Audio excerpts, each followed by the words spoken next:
ever wished someone could just tell you exactly what to do next in your career? Or even what you should have done years ago? What if technology could actually do that and get it right? In this episode, we're diving into how AI is being used not to replace educators and professionals, but to empower them. You'll learn how Pivot, an innovative tool developed by Curt and his team at Resultant, is transforming the job search experience for unemployed individuals, providing them with personalized careers and training recommendations that are increasing their hourly wages. We also explore how AI and data literacy are becoming essential skills for educators and students alike, not as a replacement for human insight, but as a tool to maximize it. And finally, we'll hear how projects like the Student Data Backpack are building new bridges between schools, post-secondary pathways, and employers. Today's guest, Dr. Curt, leads a dynamic education team at Resultant, where the help drives solutions across early childhood, K-12, and post-secondary education. With a background as a youth worker and educator, and experience leading data-driven strategies across public institutions, Curt's work focuses on aligning mission, data, and innovation. At Shifting Schools, Tricia and I are passionate about helping schools navigate this new era of AI, data, and personalized learning. Whether you're just starting to explore the possibilities or you're already experimenting with innovative tools, we're here to support you every step of the way. You can book a time to chat with us for free directly on our website. Just head over to shiftingschools.com and let's explore how we can support each other in our journeys. I think you're going to enjoy this one with Curt and talking about how AI is helping us as teachers, supporting students, whether they are preparing for colleges or careers. Enjoy. And with that, on with the show.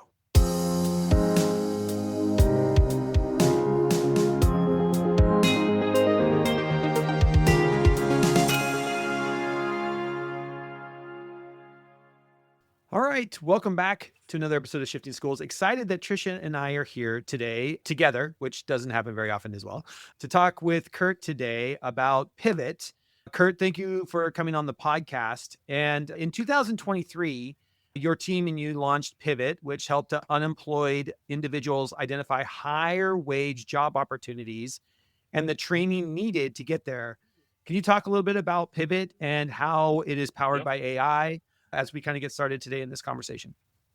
Absolutely. And thanks for having me. As you mentioned, Pivot is a cutting edge tool that we had the opportunity to collaborate with the Indiana Department of Workforce Development to bring to fruition. And the tool makes personalized career and training recommendations based on a citizen's work history, wage history, and educational attainment. And for those citizens who are perhaps on unemployment insurance today, log into their portal, get a set of personalized recommendations for careers, credentials that they might have an interest in based on their prior experiences. And they have an opportunity to interact and say, yep, that's right in line. I'm interested, or you got it wrong, try again. And with that feedback, then they're able to then pursue where then can I go get training? Where can I then go apply for openings relevant to this? And we're starting to make connections to local community colleges where they can express an interest. That community college is aware of that interest, and the community college can actually reach out to the citizen and get them engaged. So we're really excited about it. We're showing that already being implemented, that as you mentioned, people are earning more per hour on average using those AI insights than those who are just relying on the traditional methods. Very cool. And it's had a really significant impact. Like some of the stats around it are remarkable. And I'm just struck by this idea that unemployment, or a lot of folks talking about job insecurity, ironically, in the era of AI, you are using AI as problem solvers on that. And I wonder, in light of that project and other work that you're doing, how you see data literacy and AI literacy coming together to help us solve problems in ways that we never would have imagined were possible before. If you're speaking directly to somebody who's saying, you know what, I want to work as a problem solver in my future. That's the thing that I really love doing. Curt, what Mhm. would you say in terms of, you know what, you need to understand data literacy, you need to understand AI tools as well? Yeah, it's a fantastic question. Do we have 2 hours? Because I could try to be brief. But I love that question. And when I think about data literacy, I think of it takes a lot of cognitive power to process all of these disparate data, right? I was a teacher. We had a data war room with posters and charts, and we'd walk around the room. It's just, oh my gosh, I can't quite take all this in. With Pivot, it's ingesting 160 million data sets. Wow. And so what AI is positioning us to do is become better problem solvers. And here's how. Use the analogy of creating a meal. What's for dinner? I have to go to the pantry. All right, I've got risotto and I have chicken in the refrigerator and I've got these vegetables. I think I can make this meal. Nope, that won't work. That's a lot of compute power in your brain. With AI, it takes that compute power and focuses it on okay, here's the meal. Now we just need to plate it. And now we need to use our professional discretion to then what is the best path to go forward in light of this analysis that AI helped us do, whether it's prescriptive, whether it's predictive, whether it's even just descriptive analytics, plain and simple. It allows us to have more discernment as professionals and problem solvers by serving all of that up to us.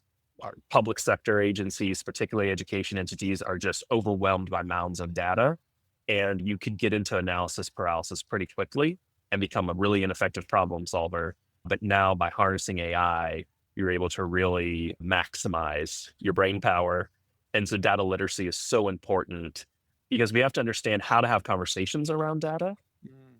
We have to understand how the data came to be, how it was calculated, and what are the implications? What am I missing from what the data is showing me? So it's not like hitting the easy button and poof, AI is giving us all the answers to the Yeah, questions. right. I wish. And Right. sometimes I do treat AI like that. I don't know, just tell me what I need to make for dinner. Yeah, right. But I think more than ever, data literacy is so important. So there's a lot of uncertainty. Oh, data is going to replace all these jobs. I don't necessarily think so. I think, yes, in some industries, absolutely. But people who don't know how to use AI or how to appropriately level set around the usage of AI will quickly become ineffective in solving really complex problems. And I think one of the things I love hearing you say, and I think we've heard this over and over again through this series of the future of work, is the idea of leveraging AI. And this is where very much Tricia and I are constantly harping on with the work that we're doing in K-12, is we've got to get out of this mindset of AI is going to replace the work we do and Right. get to a mindset of AI's job is to empower us to do things that we couldn't do before because we were stuck in data analysis paralysis. You get stuck so much in the weeds that we were never really able to have these high level conversations or different conversations that when you leverage AI, it empowers us to think different, to act different, to be different on a different level because it is able to ingest millions of data points and give us things that we literally couldn't have done. Like it would have taken, or you didn't have the money to do, like the team it would have taken to do all of that, and the Yeah. meeting time it would have taken to do all that. Yeah. And this thing, and I think if we think of it in how do we leverage AI to empower us to problem solve differently, empower us to think differently about the problem, that to me is a completely different mindset of looking at what AI means for us as humans moving forward. Yeah. And it still honors the expertise that Yeah. humans bring that AI can't replace. It still honors the fact that the teacher and the teacher alone has the most intimate view of a student and what they need. But it provides efficiency for that teacher to be able to have a focus on translating and making sense of the data. I'll give an example of kind of some other initiatives that we're working on similar to Pivot. When I was a teacher, it took a lot of energy to try to look at all of my students' scores, understand evidence-based practices, and then create lesson plan for the classroom and individual plans. With AI, I can train AI on all the evidence-based practices, let's say science of reading, and I can have it trained on all of my formative and other assessment data points. And I can bring it together and it can say, hey, based on Sally's profile, based on Sally's scores and the research trained on, these might be some worthwhile interventions. I, as the teacher, still have that professional discernment to say what's going to be best for the student, but Right. it's served up to me in a way to where I didn't have access to that in one stop shop. And so now my day looks quite different, from data mining and reading all these articles and going to these workshops to operationalizing what it's telling me and exercising that professional authority and insight.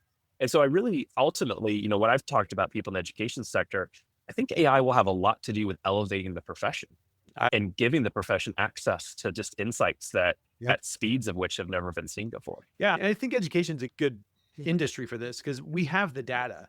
We have every grade that every kid has ever taken from kindergarten through 11th or 12th grade. Like, we have that data, but nobody has the time to go back and look at, oh, did you realize that Jeff has been struggling with the SH sound for 4 years?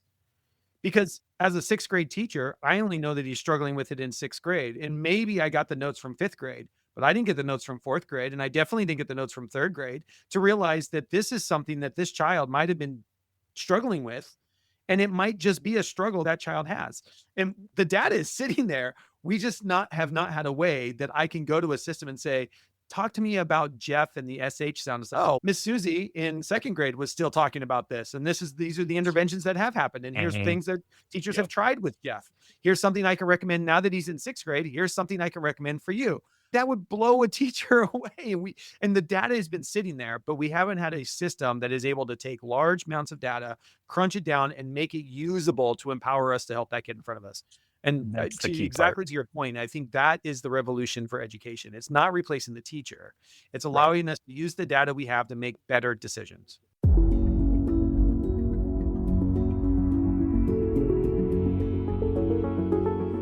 Let's be honest. Sending students to a news site isn't working, but Newsreel meets them where they are. Designed like the apps they already love, Newsreel brings real journalism into the gamified, student-friendly format. They rack up streaks, take quick quizzes, and actually engage with world events. Teachers get insight too, with dashboards that track article reads and quiz results. Head to newsreel.co/shifting schools. That's NEWSREEL.co/shifting schools, all one word, and get free access just for being a listener. You get to download it, play with it, and get ready to understand how this might impact your coming school year. Again, that's newsreel.co/shifting schools. See the show notes for a direct link today. To go back to Indiana, another initiative we're excited about is the Student Data Backpack. So we have spent the last 4 or 5 years working with the Department of Education to modernize all the infrastructure to allow data to follow a student, so they can get that longitudinal view as a student moves schools, and then Oh my eventually can gosh. turn into helping an employer or a post-secondary institution Yeah. see all of the capstone work that they've done. But we can better understand trends and insights that we haven't had before. We can address chronic absenteeism before it happens by looking Yep. at patterns and trends. But we have to make the data accessible. We have to bring it out of its data silos, and we have to democratize that access down to educators. And it's not as simple as creating a fancy dashboard, because we went through that phase, right? Yeah. It is, oh, a dashboard.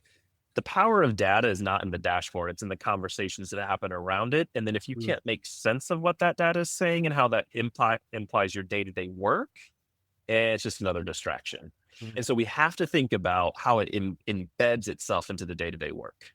And I think with that, Curt, part of what helps people come on board, and I'm thinking of parents and caretakers alongside district level leaders, is sometimes understanding the story of the difference that it can make. So I'm wondering if in closing, you can give us, it's either like a hypothetical story or even a story that you've seen play out where here's the difference that it makes when you take data and you do use emerging technology to better understand and solve the problem. And I'll give you a moment to think about this because I think to really see where the future is going, it helps to zoom in on one.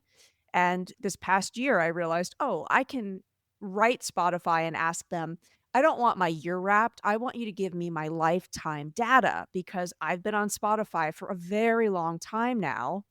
When I had access to all of that data, I was able to play around and analyze and say, okay, what is something that despite algorithmic recommender systems, it's like I used to be listening to this a decade ago, and I am still a fan, even if it's not something that I'm listening to like weekly. But you're still able to see this is obviously like a band. This is a song that Trisha has loved for a long time. It maybe she doesn't recognize.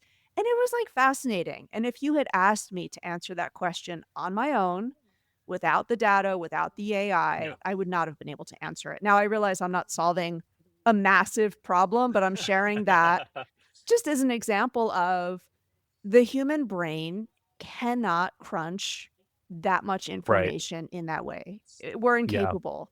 So when you're thinking about the work that you do, what becomes possible with Mhm. massive amounts of data and then all of a sudden this incredible technology that can understand it? What's the story that comes to mind? Well, I think we talk a lot about personalized education and personalized pathways. And I think now we're on the brink of actually making that a reality that's beyond just our own interest. So, kind of using your example, we don't know what we don't know, or we are maybe more accustomed to what's in the moment. And we lose sight of kind of that, what works and for whom and how, and then adapting that or generalizing that across populations. Being careful to not introduce bias and things of that nature. But what's possible is now we can have a student coming to our school, or we can have a citizen who is looking for work. We can understand more about them, know about them, and compare who they are with others that have had success in our program or in our school, and prescribe or suggest here's a pathway that might actually be really good for you, whether you knew it or not, based on prior success of other people who have come before you with similar interests and backgrounds and goals. We can get down to what's the right scope and sequence of courses, or time to introduce certain topics, or pathways they just never thought was possible because they've never had all of that brought together in one place, where there's learned of what's worked for others similar to me with my interests and my aspirations. And now I get to have a pathway that's specific to me, built on some reliable insights Mm. of what works and for whom. And so, in an era where we are being asked to do more with less, we have to look at our data, and we have to look at the technologies available to us and make them work for us, not us work for them. And I just think about what this means for K-12. I think about the juniors and seniors right now that are either finishing up their school year or will be in the next month. Yeah. And how powerful would this be of, hey, when I grow up, or what I want to have a job in is in X, Y, and Z.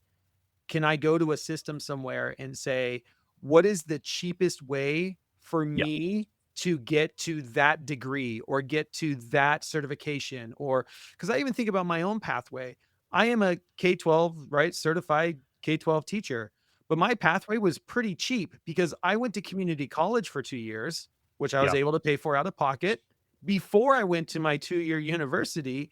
And that pathway was cheaper than those that went straight to the University of Washington, Yeah. right? And at the end of the day, we both have the same certificate to teach in the same schools. Yep. And I think Exactly. about what could this do for those in poverty, those that are coming from less than, that you just say, I want to do this, but all I hear in the news is how expensive it is. Can you support me in figuring out what's the cheapest path to get there? And Yep. cheapest path might be 2 years of internship. And then, Yeah. like, I was talking to a person the other day. This was like one of the coolest stories that just came up. He started as a barista at Starbucks and Mhm. is now like high up inside their IT division. But it's because Starbucks helped pay for his undergrad. He got his undergrad, he got a promotion in Starbucks. They then helped pay for his master's degree. He then got his master's degree in IT and said he was going out ready to apply for jobs. And Starbucks says, no, we've got a job for you right here at Starbucks. And That's he awesome. used the pathway of Starbucks Yeah. to get his career where he wants it to be. And now he can work from home anywhere. He's going to move to Thailand because that's where him and his wife want to live because he can. And I'm thinking that's a Smart. pathway that a lot of people probably don't know is you can leverage this company and you could leverage the pathway within this company to get you to where you need to be. Yeah. Yes, you Yeah. might have to serve coffee for 2 years in Starbucks, but you can get there, right? I would do that. Yeah. Yeah. It's that idea of stacking those credentials Yeah. and thinking of those non-conventional pathways to be able to get to that place. There's upskilling and reskilling and stacking these credentials. And it can be really hard, to your point, For people like I was a first generation college student, I didn't even know what a credit hour was when I started. And so it makes more equitable access to these programs. And it also puts less reliance on, I have to go meet with an academic advisor, face to plan. No, this is changing the way that higher ed has to work now. Mm. It's got to be on my phone. I want Yep. it now. I want to ask my questions. I need real time insights. I And wonder, so, Kurt, with the insights, if it's also able to be thinking about the problem because, Jeff, you're right, cost, that's definitely a barrier. But then Yep. I think there's Mhm. also, it is so difficult to be able to predict or be aware of where are industries where there's huge amounts of opportunity. Because I think Yeah. about maybe what if I had grown up with a system like this, it would have been like, Tricia, with your level of anxiety and your skills, you should be an air traffic controller. And there's a huge market for that. And it's a Yeah. great salary. Like that maybe I would have been pointed towards that. I'm wondering, what else do you maybe think it's not possible yet, but do you think there's also going to be this possibility to do what Mhm. you're doing and then also stack on, hey, we're able to see 2045, these are some emerging industries that are going Yeah. to really need more workers. Yeah, to go back to your Spotify example, it's, hey, you might like this, but you don't know this music, but you might like it because we know a little about you. And then you find something like, oh my gosh, this is great. Wouldn't have found that on my own. And I would say pivot is in the beginning stages to do that. If someone is on unemployment insurance due to reduction in force or where there's a surplus of supply and not the demand, they're going to need to look at reskilling, upskilling to put them in a more competitive position in the job market. And so that has to rely on those workforce insights by looking at the data, looking at it from a geographic perspective as well. But in a world where we are remote, we have to factor in that also. So there's a Sure. lot of different dynamic things. And I think this new era is going to push for more mapping of that data so we can tear down this invisible wall that's been between our workforce systems and our K-12 systems. So we can be better informed at the K-12 level what pathways are going to be in high demand in this region in our country Mm. to help maybe guide students to, but also when I'm upskilling, reskilling, yeah, I want to know what's in demand. What can I make as far as a salary in this Yep. job? What's the projection out in the future look like? So I can make a sound investment in my education and in where I decide to grow as a professional as well. I love that. I love that. As we wrap up here, what does this mean for teachers today? I'm a middle school teacher. Hmm. I teach middle Hmm. school math, and I've got all Yep. these standards that I have to cover. And I'm sitting here learning to Kurt saying, I need to somehow figure out how I get AI literacy and data literacy into these classrooms. Yeah. Yeah. What's your, as we wrap this up, what is your message to teachers on what should they be looking at and thinking about today to prepare these kids for tomorrow? Look for every opportunity, just like what we do as educators, to bring the outside world in. I know we're across the gamut, and for good reason, to have a lot of caution and concern, but there are ways to safely and responsibly bring AI into the classroom. It's not going away. So we have to some of us have our heads in the sand. We have to lift up and look, how can we responsibly bring that in? Because whether we agree, disagree, like, hate AI, our students are going to be out in a world that's inundated with it. So let's teach them the rules of the road, bring Mm. it in where we can in a safe, responsible way, and model for our students how we're using AI to elevate ourselves as professionals, not water down or lessen the value that we have. I love that, Kurt. And you've inspired me to be so generous as to offer. If you're a math teacher and you're saying, oh, I need a data set, if you want my Mhm. lifetime Spotify data set, I will donate it I to your love math it. classroom. See what else you can do with it It's all about creatively. open data, right? We're in There the we age of go. open Yes. data, and Trisha's willing to share her entire Spotify playlist for anybody willing to just want to geek out. There Yeah. you go. And we could do some regression analyses. We could do some really fun things to really draw some Phases of conclusions Trisha's there. life. Can you There you imagine what we go. could Yeah, get out of this? Yeah. Yeah. This is her Singapore stage. This is when she was living in, yeah. This is when she was I in the love Peace that. Corps. We'd know all the different stages of Trisha's That's life right. based There on you the go. music But she was. what a fun project to do. That's a I great know. example to do that. I didn't start playing around with things like that until I was in my doctorate program. I Yeah. wish I could have had more exposure into that. That's so fun. So I Yeah. love that example and I love that idea. Yeah. Yeah. What a reflective practice. Yeah. Kurt, thank you so much for spending time with Thank today. you. If people want to learn more about you, more about Pivot, more about the things you're working on, where is a good place for them to go? Yeah, they can go to resultant.com. We have a slew of blogs and point of view articles that we publish with our clients to learn more. And we're always happy to engage with others and share what we've been learning and how we've been supporting other states and industries in this realm. So really appreciate the forum and the conversation. Great questions. Really enjoyed my time. Awesome. Thanks, Thanks, Curt. Curt. Thank you.